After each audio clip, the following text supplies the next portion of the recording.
بسم اللہ الرحمن الرحیم۔ السلام علیکم۔ رزق میں برکت کا خاص اور بہترین وظیفہ۔ جو شخص بھی اس وظیفے کو کرے گا اس پر رزق کی بارش بھی ہوگی اور دولت کا انبار بھی ہوگا۔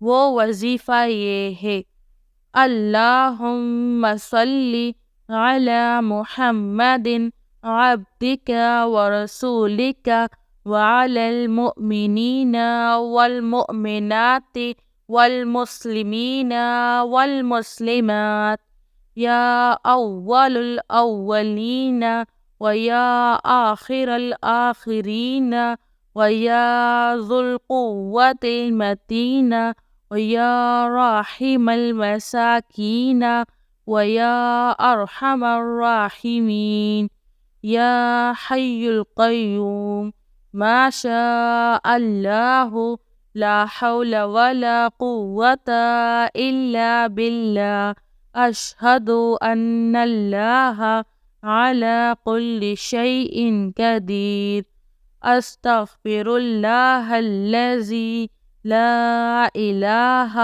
الا هو الحی القیوم واتوب الیہ صلی اللہ علیہ وسلم۔